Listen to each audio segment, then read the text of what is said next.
Good evening, everybody.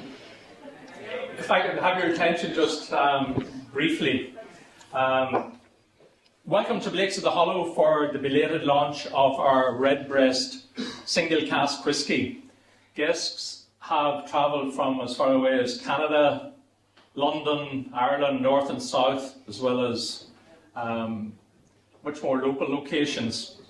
I'm Pat Blake and the current custodian of this historic and listed property.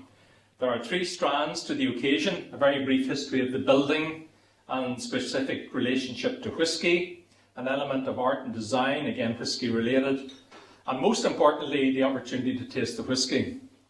The Patrick Blake Group of Businesses originated in Derrylin in 1887 when my grandfather opened a spirit grocer shop on the main street. I'm the third Patrick Blake. There is a fourth, but working elsewhere at the moment.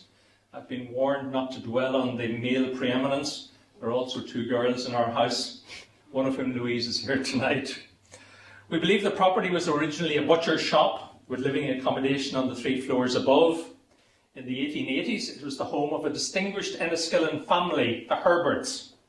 Richard, patriarch of the family, and his wife Mary had 13 children, almost certainly in that era born here in this building. We believe Richard either opened or remodeled the Victorian bar down below us in 1887 in the format we know it today, with only minimal change over the decades. Correspondence exists in which Richard Herbert describes his relationship with my grandfather, Patrick Blake, as a lifelong friendship. Richard Herbert died in 1928. My grandfather had already passed away by then in a riding accident. My grandmother, Catherine Blake, purchased the property from Richard's estate in 1929 for her son William, whose name still remains on the front of the building to this day. I've got to be very careful in regards to historical facts, as Bernie and myself are delighted to welcome along this evening Mary Herbert, granddaughter of Richard, and my cousin Pat Blake, oldest son of William Blake. Pat was born and reared in the building. Also present and very welcome is Catherine Scott, at least Catherine I hope is here, the Quinn Development Officer at Fermanagh County Museum, who's keeping a very watchful eye on our historical interpretation. Blake's of the Hollow, as it is best known, became part of the Patrick Blake Group in 1996. It now encompasses 4 different bar areas, as well as 28 at the Hollow, fronting Wellington Place downstairs, and Glen at the Hollow upstairs above the Victorian bar. Glen Wheeler and Zara are an independent entity within the Hollow and bring a highly acclaimed added dimension to the property. Glen and brother-in-law Paul, I hope, are present, or if they're not present, they are very busy downstairs. They are certainly going to join us, and hopefully Zara will also join us later. The building is licensed for over 1,000 customers over the various floors. Irish whiskey has long been associated with the property. The Blake family bonded whiskey on this site, bottled whiskey here, and ran a very successful wholesale drinks distribution business. Our Victorian bar whisky offering continues to flourish, thanks in large to our senior management, Mark Edwards and Gordon McKenna, who are also here tonight. Irish whiskey is demonstrating enormous growth, perpetuated by both drinkers and investors. New fledgling distilleries are popping up on an almost monthly basis. Many will survive given the worldwide resurgence in Irish whiskey. Many will not. As the current custodians of Blake's of the Hollow, we continue to unashamedly align ourselves with Irish distillers, Pernod Ricard, and their family of Middleton, Redbreast, Powers, and the Spot whiskies. We previously launched our single cask Middleton 26-year-old, laid down in 1991, with a cask strength of 53.8%, of which there are some bottles still remaining, and our Powers 19-year-old, laid down in 2000, which sold out in a matter of weeks and is long gone. Our Redbreast this evening completes the trio, adding to the crown jewel in our family of whiskies, our Powers White Label Pot Still, taken from a cask laid down in 1964 and bottled in this building in 1980. Irish distillers did make us a very kind offer to buy our stock back a number of years ago, an offer we politely declined for obvious reasons. We thoroughly enjoy our relationship with Dillon Bass, Irish distillers entity here in Northern Ireland, and are privileged to be offered one of only 2 bottles of Middleton's Silent Distillery, which comes to Northern Ireland each year. Michael, Liam and Michelle from Dillon Bass, you're more than welcome. But even more importantly, Joe is the company's Irish Whiskey Ambassador in Northern Ireland, and who will take us through the whisky tasting. My last point is the loathsome subject of the cost of a bottle of our Redbreast, and is interesting. Tonight, and one night only, the cost is £350. However, a bottle has already appeared at auction and fetched €495 plus commission and VAT on the commission, which equates back to £495 sterling all in. You can see our problem. We would like investors to hang on to their bottles slightly longer. The bottles are logged and recorded, so the customers and another currently won't be receiving any further stock who approached us in the last couple of days. That matter out of the way, Bernie on the subject of whisky and art, which is her kingdom, she assures me her speech will be long, or will be short, not long. And then on to Joe for the all-important part of the evening, tasting the whisky. You noticed when you came into the building tonight, and you probably initially responded to the sound of little birds twittering. And the reason why we went with the bird houses was because if you think of Redbreast, the trading icon for the whisky brand is a robin. And internationally, those who follow and are subscribed to collecting Redbreast whisky are generally described as members of the bird house. Maybe not all of them are fully paid up subscribers, but that's my understanding of it. So I was trying to come up with a story that we could put behind the launch of this product, because remembering that we were locked down for a whole year, and Blake's of the Hollow being a wet bar, we were closed. So we undertook during that time to do much needed restoration, which involved another dimension to my arty project here behind me. But back to the birdhouses. I decided I was trying to come up with a story that would sell the product to an international market.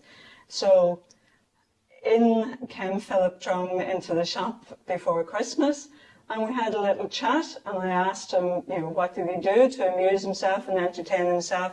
And he said he did a little bit of joinery work.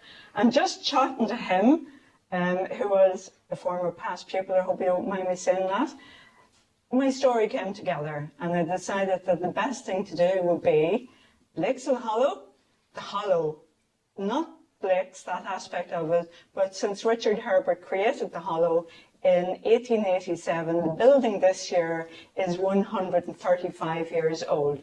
And I thought it would be fitting and appropriate to pay homage to the building, to the design and architectural merits of the building, that somebody at that time had to sit down and make great plans, and lots of effort was put into creating what we all know and love, and what the generations since 1887 have all enjoyed in the bar.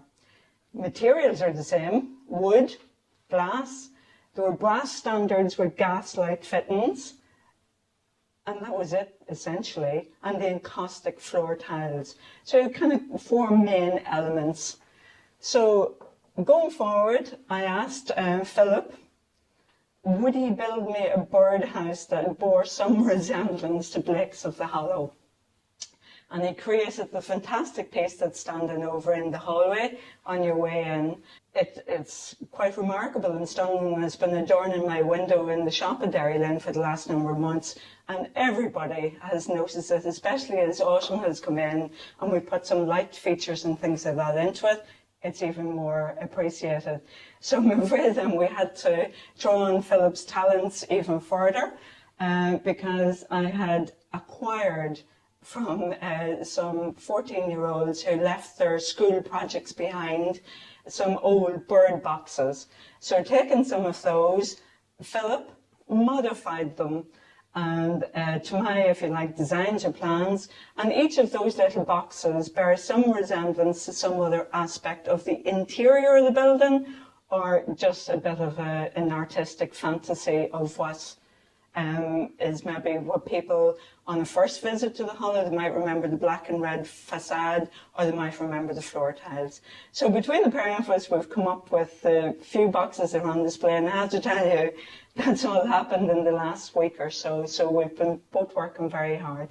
And I really do appreciate Philip's input and effort, and I hope that anybody going forward who's interested in commissioning somebody to build a bird box, he's your man. The floor tiles is the second aspect of it, and the floor, when you think about it again from an artistic point of view, it sounds very romantic and very idealistic, but every single person who walked into the Hollow since 1887 has stood on these tiles. So 135 years of grime, but these should stand as a nice individual art piece that's hopefully, again, going forward, will generate a bit of an interest. But it's, again, building our story to help generate further interest in the whisky products. Without further ado, I think Joe is the main man of the evening, and we're delighted that he's here, so we'll let him continue on.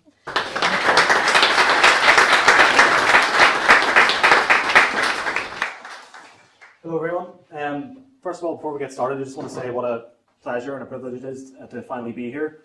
This night itself has been in planning or development for quite a long time. We've had a few interruptions and hiccups along the way. I think I've had many a conversation with Bernie over the last year or so. So I'm delighted to actually be here finally. So patience does pay off, especially when it comes to the likes of this whiskey. If you think about it, this is a whiskey that has 21 years in the making. But even after those 21 years, there's the decision of choosing the cask, agreeing the packaging, getting it bottled and sent up and delivered, and finally on shelf. So actually seeing the liquid in the glass tonight is fantastic, and I'm happy to be here. So just to elaborate a little bit on what I actually do. So I'm the Irish Whiskey Ambassador for a company called Dillon Bass. Dillon Bass could be kind of thought of as the northern extension of Irish Distillers, Pernod Ricard. And essentially my job is to represent our different whiskey brands. So some of our brands would be brands like Redbreast, Powers, The Spots, Jameson, Method and Madness, and Middleton Very Rare. And my job is to host whiskey tasting events, to talk about them, to work with bars, bartenders, retailers. Essentially, get paid to talk about whiskey for a living, so it's not a bad gig. It is a real job, believe it or not. But essentially, all of the whiskies that we produce are from Middleton. And down in Middleton, there's one particular style of whiskey that we're kind of known for. We do make other styles, but it's one that many people know us for, and it's one that's very closely linked to Redbreast. So I want to talk about that for a little bit. So you'll notice there's 4 glasses in front of you. The good news is you're going to get to drink all of them. The bad news is you have to listen to me for just a few minutes first. But I do think when I get to the end, you'll probably understand a little bit more about how we produce our whiskey and why it tastes the way it does. So back to single pot still. Single pot still is a style of whiskey that's only produced in Ireland. It's protected geographically, and what makes it so unique is really down to the production process. So our main cereal source at Middleton is barley. Now before we use barley, it has to be put through a process called malting. And malting is a pretty simple 3-stage process where the barley is harvested. It's then soaked in water, allowed to germinate, and then it's dried or kilned. So 3 steps: steeping, germination, and kilning. And once the process is finished, we have what's called malted barley. Now if I was to make a whiskey out of 100% malted barley, what I would have at the end is a malt whiskey. And we do toy with malt whiskey. We have had malt whiskies released in the past, but in many ways it's not really what we're known for. We're more known for our single pot still. What makes it different is we actually combine malted with unmalted barley together. So fresh barley or green barley that hasn't been put through the malting process. And the reason that we do this is because it actually changes the flavour and the texture of the whiskey. So single pot still whiskies are really known for being quite rich, quite creamy, and a little bit spicy. And I think you're going to find all of those flavours in the whiskies we're going to taste them this evening. So very quickly, how do you actually turn the barley into a liquid? All we do is we combine the malted and unmalted barley together. We grind it all up, add it to water, and then we brew a beer. So essentially we add yeast. Yeast will then ferment it and produce a type of beer. We call it wash, but it comes out at about 10% alcohol, 10% ABV, roughly 8 to 10. And then what we do is we actually distill it. So we need to take that 8 to 10% alcohol and bring it up into the spirit category. So the first distillation will bring us up to possibly kind of around 20 to 25% ABV. Obviously not quite strong enough yet. The second distillation will then bring us up closer to kind of 55 to 60. And typically in a lot of places, particularly in Scotland, that's where they'll stop and the whiskey is ready to go into the cask. But for us, we actually triple distill. So 99% of the whiskies that come out of Middleton and all of the Redbreast whiskies that you're going to be tasting this evening are triple distilled. So we include that third distillation. And the reason we do that is because we use unmalted barley. So it brings out some of the flavours that wouldn't naturally necessarily come about without that third distillation. It does mean our alcohol ends up a little bit stronger, and so typically our new make will come off at about 84%, and that's what it looks like. So it might look a bit like water, definitely does not taste like water, but this is new make, and this is the actual distillate that we use to make this particular Redbreast. So if anyone really wants at the end of the night, you can come and have a little dropper and you can have a wee taste of it. I've learned very quickly not to just hand out a glass of it, because that can go wrong quite fast. But essentially, this is just a new make spirit. So this legally isn't whiskey yet. For it to be called whiskey, we have to mature it. And maturation is where a lot of the flavour comes across for our whiskies. There's 2 barrels really used for Redbreast, 2 most commonly used ones. There is a third one as well. And the first one is an American ex-bourbon barrel. So bourbon is just a style of whiskey made in America. The barrels are brand new, charred, white oak, American oak. They're then filled up with an American spirit. That barrel, after it's been used in America, cannot be used again. So we then import these barrels to Ireland and use them to make our whiskey. Typically, the sort of flavours that you're going to get from a bourbon barrel are going to be honey, caramel, and vanilla. And I don't know if you can see maybe on that light there, but this is kind of what it looks like after 5 years in a barrel. So you can see the difference in colour between something that's completely new and then after 5 years in the bourbon barrel. And typically you're going to get a lovely kind of pale gold straw colour from a bourbon barrel. Now the second most commonly used cask we use, and the one that a lot of people really associate with Redbreast, is a sherry cask. Sherry is a type of fortified wine from Spain. In my opinion, it's a very underappreciated, very underrated style of wine. But it's a fortified wine from Andalusia. So in the south of Spain, there's 3 towns: Jerez de la Frontera, Porto de Santa Maria, and Sanlúcar de Barrameda, and they make up a little triangle, and all of sherry will be produced within that little triangle. So the same way single pot still Irish whiskey has to come from Ireland, sherry has to come from the sherry triangle. And typically what you're going to get from a sherry cask in terms of flavour is going to be what we would know as Christmas cake. So sultanas, dates, raisins, spice, and a lot of those flavours are really what people associate with Redbreast. So you're definitely going to find some of those flavours in the whiskies when we get to taste them. And just to give you a little bit of a look at that as well, so Bernie, if you lift up the other one there. So you can kind of see the difference in colour between the American ex-bourbon and the Spanish Oloroso sherry cask. So very, very different in colour. Sorry? Do you want me to walk around with those? If you feel like. Yeah. Excuse me. Bring a few glasses as well. I'll stand this way. Move forward. So those are the main casks for us, and those are the most commonly used ones for Redbreast. Oops. So what happens in the barrel is essentially we just have to be very patient and wait. For a lot of our whiskies, it might be 4 or 5 years. For some of these whiskies, it might be closer to 12 years. In this case, it's all the way up to 21 years. So the flavour will change over that period of time. Once the cask is finished, once it's ready, we generally begin the blending process, where we'll take lots and lots of different types of barrels, blend them together, and typically reduce the ABV. So for example, one of the first whiskies that we're going to be tasting, this actually has a combination of bourbon and sherry. And so all the barrels then blended together, and it's reduced down to 40%. One of the next ones, slightly different, and this is bourbon and sherry and an additional cask, but it's actually bottled at 46%. And then we're going to be finishing on the 21-year-old single cask, and this is not a blend, in the sense that this is one individual cask of whiskey.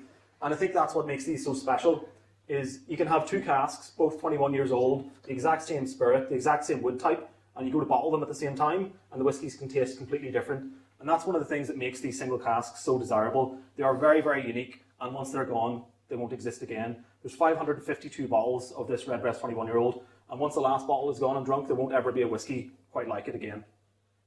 So that being said, I think we're pretty much ready to start doing a bit of a tasting. Now this is a bit of a different tasting in that we're actually not going to be starting with a whiskey. So we talked a little bit about sherry there, and we're actually going to be starting with a sherry. So I'll just explain to you a little bit about how this sherry is produced. As I said, it's a fortified wine from Spain. So other examples of a fortified wine would be port, sherry, Madeira, Malaga, Marsala. But essentially the way that sherry is produced is the wine is produced in the natural way of the Palomino grape. It's then matured in a solera system where the barrels are actually stacked on top of each other. And what happens when sherry is produced is a layer of flour or yeast will form at the top. And this layer of yeast will protect the wine from being oxidized. So the wines that mature under that yeast will be your finos, your dry sherries. And now we don't use that type of cask, we use Oloroso. And what makes Oloroso different is we add the alcohol, we fortify it at a certain part of the process where it actually will kill off the yeast and expose the wine to oxygen, and it'll allow it to develop a lovely kind of nutty, oxidized, full-bodied character. So that's Oloroso sherry, and this is by far the main type of sherry that we'll use. We do use another type sometimes called Pedro Jimenez, but Oloroso is the one that we use for the majority of the Redbreast whiskies. So I thought I would start with just letting you have a little bit of taste of Oloroso sherry and have a wee bit of a look at it. At the start, I was going to say this is the one that pretty obviously isn't whiskey, but if you compare that to the colour of the whiskey at the very right. So guys, what we're going to do is we're going to have a bit of a nose and a bit of a taste. I'm sure some of you have been at a wine tasting before. You know, you can give it a bit of a swirl in the glass, let it get a bit of air in there as well, and then just have a wee nose of it. We're going to be starting with Redbreast 12-year-old, so we'll just chat a little bit about the brand itself. So Redbreast as a brand actually goes back a very, very long time. So this brand itself used to belong to a company called W&A Gilbey's, and they were a wine and spirits bonder based out of London and Dublin. And what they would have done is they would have imported various different wines from all over Europe, from Spain and Portugal and France, and the barrels would come over to Ireland, where they would then be decanted, bottled, and then the barrels wouldn't be returned. So these were transportation barrels. So what that meant was Gilbey's would take these empty barrels, they would then take them to a distillery, in our case it would have been John Jameson Distillery in Dublin, and they would have requested that they be filled up with the new make spirit. So they knew that these barrels had great potential for making whiskey. So Gilbey's would have filled them up with the spirit, bottled it, and then sold it under their own brand. And historically it would have been called Castle Whiskey JJ, the JJ obviously standing for John Jameson. But what happened in 1912 was a new managing director took over the company, and he was an ornithologer, he was a bird watcher, and what he did was he renamed all of the whiskies after different birds. So Castle Whiskey disappeared, and suddenly we had brands like Redbreast, Yellowhammer, Skylark, and Chaffinch. Now, unfortunately, most of these brands disappeared throughout the 20th century or the 19th century, basically due to Irish whiskey going through a bit of a rough patch. But Redbreast didn't. Redbreast survived, possibly because it was so popular. And what happened was Irish distillers made the decision in the 80s to phase out bonding, so they were no longer going to supply in bulk to bonders. They were convinced to supply a little bit for Gilbey's, for Redbreast, for a little bit longer. But then they purchased the brand, so they bought the brand from Gilbey's, and in 1991 they relaunched it under its current incarnation, under a greatly benefited wood programme. So that's kind of where Redbreast 12-year-old, as we know it, came from. And since 1991 it's really grown as one of the most loved, one of the most successful and best-selling single pot still Irish whiskies you can get. First of all, I always think the first thing to do when you have a whiskey in your hand is to admire the colour. And I think there's a lovely, beautiful, you can see a little bit of that kind of straw colour and a little bit of the sherry cask influence too. It's got a little bit of a coppery hue to it. So famously one's called Sunshine in a Glass. So the next thing we're going to do is we're going to have a bit of a nose. So again, nosing is just a fancy word for smelling. Unlike wine, you don't need to stick your nose right into the glass. In fact, you shouldn't. Just let it sit slightly under your nose like so, and have a wee think about what it smells like. If you're new to whiskey, what I would say to do is just think about what it reminds you of. Are there any particular characters that you're getting? If you're very new to whiskey, it'll probably just smell like whiskey. But if you're a bit more experienced, you might be able to pull a little bit more out of it. So we'll have a bit of a nose. So to me, Redbreast, the first thing that jumps out is that unmistakable Christmas cake character. So fruit cake, sultanas, dates, raisins. Sometimes I get a little bit of like orange peel on there as well. And keep in mind, if I'm saying all of this and you're getting absolutely none of it, that doesn't mean you're wrong. Everybody does have a slightly different palate. This is just what I think. So we're going to have a bit of a taste, guys. This one's 40% ABV, and remember what I said about malted, non-malted barley, giving a bit of a creamy character. So have a little sip. Being a single pot still, the first thing you should notice is nice and rich, very, very creamy. I almost think of it a bit like buttery almost in character. Flavour-wise, again, very much that Christmas cake character, that sultanas, dates, raisins, lots and lots of dried fruit. A little bit of like dark chocolate maybe coming across there as well. This is one of my all-time favourite whiskies, and one of my counterparts referred to this as the Bowie knife of Irish whiskey. So you should always have a bottle in your arsenal. I would always say if somebody is wanting to try an Irish whiskey and they've never had one before, maybe they like American whiskey or Scottish whiskey, Redbreast 12 is a great place to start. It's a great example of what single pot still Irish whiskey can taste like. So if you can, leave a little bit in the glass. It might be nice to revisit it, after you've tried some of the other ones. But the way this is going to work is you're going to notice that the sherry flavour is going to increase as we move through the next two whiskies. So next up we're going to move on to Redbreast Listowel Edition. So Redbreast Listowel Edition is one of the more recent members of the family. So we launched this whiskey back in 2017. And the way this brand came about is our master blender, Billy Leighton, would have developed a relationship with the head winemaker from Bodegas Listau. And Bodegas Listau would be considered to be one of the best sherry producers in the region of Jerez. They really have been producing fantastic sherry for over 125 years. I was lucky enough to visit the winery a few years ago and see it in person, and the attention to detail and the quality I saw on site was absolutely remarkable. They're extremely passionate about their wine. So we approached them with the idea of a collaboration. We thought, could we use some of your best, hand-selected sherry casks to mature a Redbreast whiskey? Not really sure how they would react. They reacted extremely positively. They loved Redbreast as a brand, and they were excited to work with us on this whiskey. So for Redbreast Listau, what we did is we took a combination of 9 to 11-year-old whiskies from both American ex-bourbon and Spanish Oloroso sherry casks. We blended those together, and then we put them into some hand-selected first fill sherry casks from Bodegas Listau. So these were made specifically for this whiskey, and we finished the whiskey in those barrels or on those sherry butts for about a year. So this is a whiskey that's been finished. So finishing is when you take a whiskey that's been in 1 or 2 barrels for most of its life, and then you put it into another barrel for the last 6 months or a year. So the first portion of its life, American ex-bourbon and sherry, and then the final portion of its life, that final year, another very, very high quality sherry cask. So whenever we created this whiskey, this is for people who really love the sherried flavour that you get from Redbreast. And keep in mind that this one's bottled at 46%, so it's a slightly higher ABV. So on the nose of this whiskey, the way that I like to describe it is it's as if you get all of those dried fruit, the sultanas, those dates and raisins that you typically get with your Redbreast, and you just melt them down in a pot and let them become a bit sweeter, a bit stickier, a bit more intense. There's also a little bit of like an orangey, strawberry, pineapple. There's some kind of tropical fruit flavour in this one too. It's a little bit more nutty as well. So the Spanish oak typically will have what we would say is like an almondy character. I'm curious to see what the favourite is at the end, but I have a fair idea what it might be. So guys, I should have said as well, you all have water on the table. I would encourage you to have a wee sip between the whiskies just to stay hydrated and also just to kind of cleanse your palate. But that was the Redbreast Listau. So this one for me is whenever I'm really craving a bit more of a heavy sherry character. It's maybe more of that kind of Christmassy feel in whiskey, like winter. You want to sit by the fire, pour a glass of whiskey. Redbreast Listau is the perfect kind of fit for that for me. So we're 2 whiskies down, and we're about to end on the very special one. So the final whiskey we're going to be nosing and tasting is the very special single cask whiskey. So just to go over some of the details again on this one, 552 bottles total and 21 years in the cask, and this is an all sherry cask. So there's no wear this at all. This is matured entirely in a Spanish Oloroso sherry butt.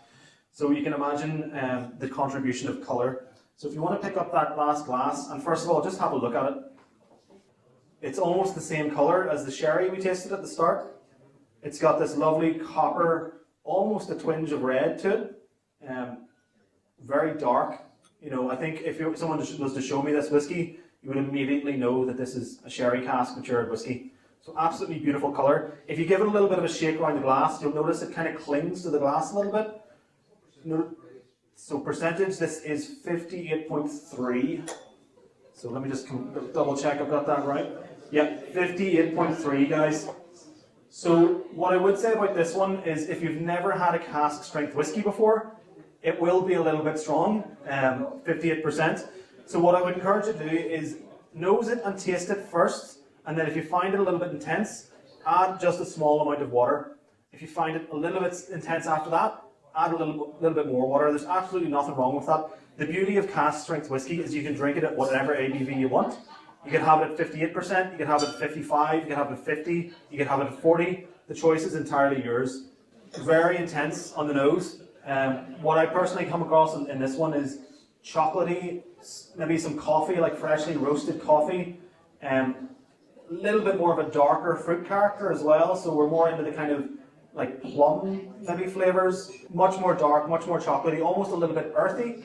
So if you think back to that first sherry, you might even get some kind of leathery notes. Some people would describe it as almost a bit meaty, and I think definitely there's some of that aroma coming across on this whiskey. So guys, we're all going to have a taste. So just before we do, just to reiterate, 21 years in the making, an absolutely exceptional whiskey, one that won't be around forever, and one that I'm absolutely delighted to have seen come to fruition. So guys, cheers to everyone involved, everyone at Bakes of the Hollow, and all the artists, and Sláinte, enjoy the whiskey.